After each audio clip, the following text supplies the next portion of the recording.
Hey, what's up guys? Luca here from Team Black Hole and we're back with a new video. Today we're going to talk about the January 2020 ban list. We're going to go through all the changes that this list introduced and later talk about the winners and losers of this new ban list. Starting off with newly forbidden cards. First off is Orcust Harp Horror, a good hit to the Orcust decks which have been completely running the show in the past few events when combined with the Striker engine.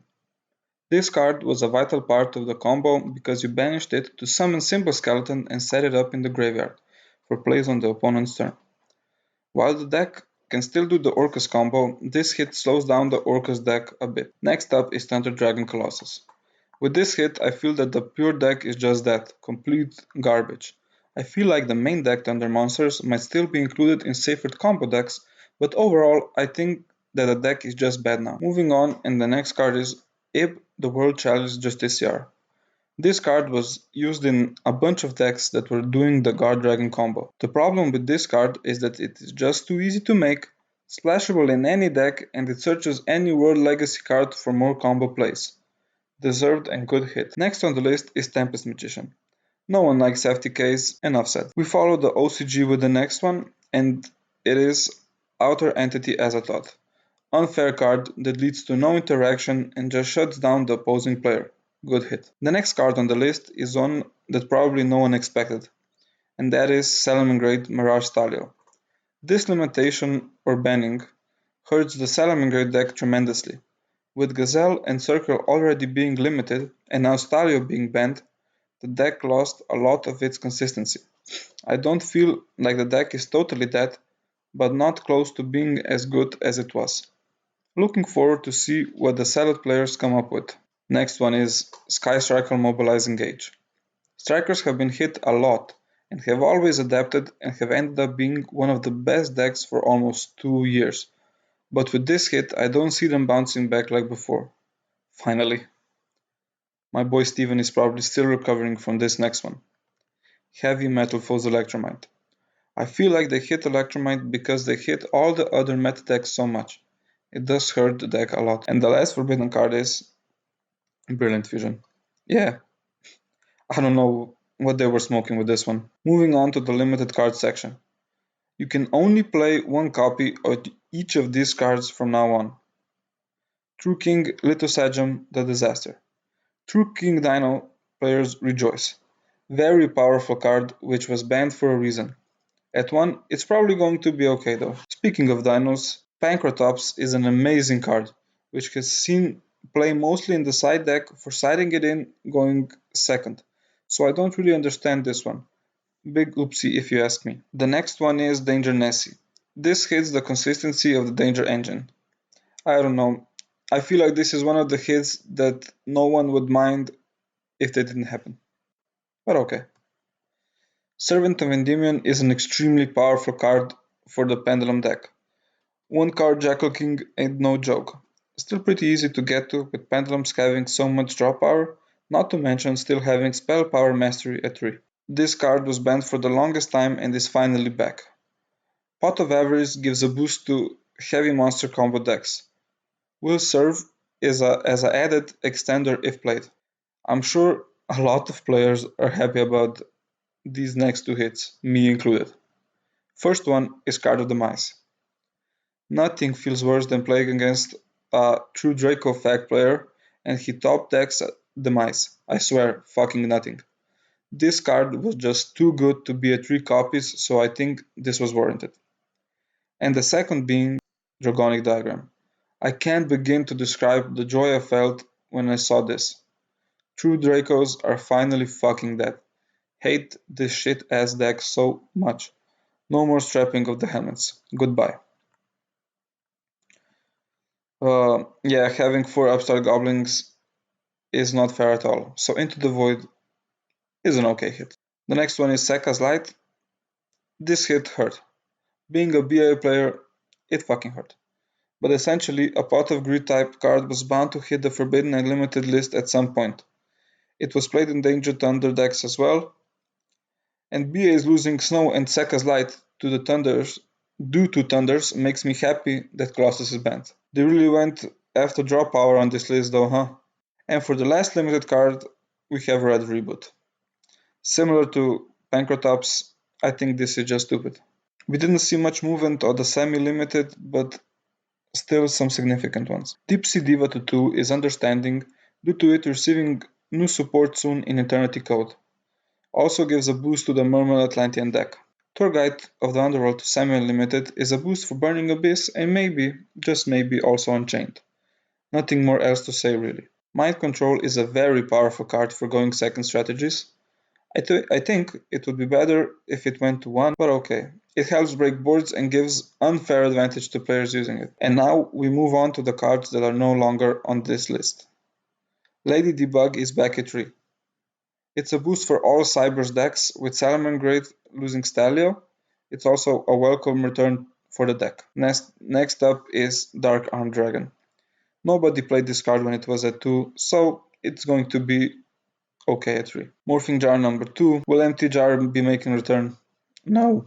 This is fine. Probably all of these are just fine, but let's move on with it. Now back at 3 is Performance Damage Juggler. While this card is very good, it's past its prime and is okay at 3. It's probably going to be played in Shaddoll again with the new structure deck coming up. Tribe Infecting Virus to 3 is about 10 years too late, but okay Konami. A card that won't be played whatsoever. Moving on, we have Sky Striker Ace Kagari. Engages at 0, might as well give them Kagari back. The Phantom Knights rank up Magic Launch. To be honest, I'm kind of scared with this one. Imagine this card in Orcust. Rank up Dingirsu into True King of all Calamities. Yikes. So we just have a few cards left. The next one is Book of Moon. Yeah, this is okay. I don't see it being played that much or impacting the meta. Was limited a long time and I think it was time to put it back to 3. Moving on, we have Solemn Warning. We now have the whole Solemn Brigade at 3. Konami just loves stun and control decks, don't they? And the last change is Soul Drain to 3. Ah yes, more Floodgates. A card that I can see being played now that it's unlimited if decks are still going to be Graveyard and Banish reliant. Overall, I feel like this ban list is amazing. A reset of this stale format is all that we needed. Can't wait to see what deck will take the forefront of the meta in the next months before the new Master Rule. With that out of the way now, let's talk about the winners and losers of this amazingly good ban list. One of the winners is actually Orcust. While losing Harp Horror was huge, the deck can still do the combo by incorporating Orcust Brass Bombard. By banishing it from the graveyard, you can special summon one Orcust monster from your hand. Bubble still being available is insane. You can still set up your grave for playing on your opponent's turn.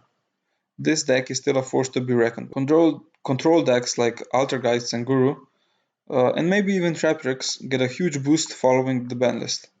They didn't get hit whatsoever, and having powerful side deck staples such as Pancratops and Red Reboot especially getting put to 1 helps a lot. Having Solemn Warning come back to 3 is more than welcome as well. Don't be surprised if you see these decks at the top tables of events. Dinosaurs, especially Trunking Dinos, received a huge boost with Little Sagin coming to 1. Although Diagram got put to 1, it doesn't really affect the deck. You can still go off with your combos by playing Lost World in the deck. Popping 2 babies is just too good. And with the new support coming in Eternity Code, I would get these cards now if you are interested in the deck. Another deck to look into right now is Block Dragon Burning Abyss. Being able to set up Fossil Dyna, protected by Block Dragon and Avramax, is very good and not to be taken lightly. Having access to cards like Naturia Beast and also Apollousa Bow of the Goddess is very strong. With Tour Guide coming back to 2 on this ban list is an extra boost to the strategy. Do not sleep on this deck. Somewhere in the middle between winners and losers, I see Pendulums. Losing Electromite and Servant going to 1 hurts a lot, but as Drift showed us, the deck is still really powerful. I can see it being one of the best decks this format despite being hit so severely. And now moving on to the losers. And there's quite a few of them. Starting it off with the biggest one. And if you haven't already guessed it, it's Sky Strikers. Shout out to Sima, by the way. Sima! Engage getting put to 0, sorry, just kills the deck consistency if you ask me. I don't really see where Sky Strikers go from now on. Kagari got put to 3, so I guess there's something to be excited about if you're a Sky Striker player. Maybe with the new support, someone will cook something up. Next on the chopping board were Thunder Dragons. I didn't really expect Colossus being put to 0, but I guess Konami was looking at the Danger Thunder decks when making this decision. That deck played only one Colossus to begin with anyway. Thunder Dragons are in a really awkward position right now. Pure can't rely on triple Colossus boards anymore, so I guess Titan Turbo is the way to go. I can still see the main deck monsters being used in combo decks because they're just so good. Salamangreat Mirage Thalia was one of the most crucial cards in the Salamangreat strategy. It would extend your combo plays and also act as an interruption if linked away. The fact it summoned whatever Salamangreat monster you needed for your combo made this card very, very good. I wouldn't say that the deck is dead or anything, but I don't see it being tier 1 anymore. Combo decks such as Dragon Link that incorporated Ape, the World Challenge just this year, lose a one card combo that just makes them plus a shit ton. The deck can still function without it, but this card was just free real estate that could search and special summon extenders when summoned or linked away. So yeah, they're gonna miss it. True Dracos. Ah yes. Finally. Diagram going to 1 as well as Cardomize going to 1 hinders the consistency of this deck that was already known for breaking badly. I'm so glad that this shit-ass deck has finally died. Goodbye and good riddance. And so that concludes our discussion about the January 2020 ban list. Thank you guys for listening to me. If you would like to see more content like this, please subscribe and hit that like button. Thanks again and goodbye.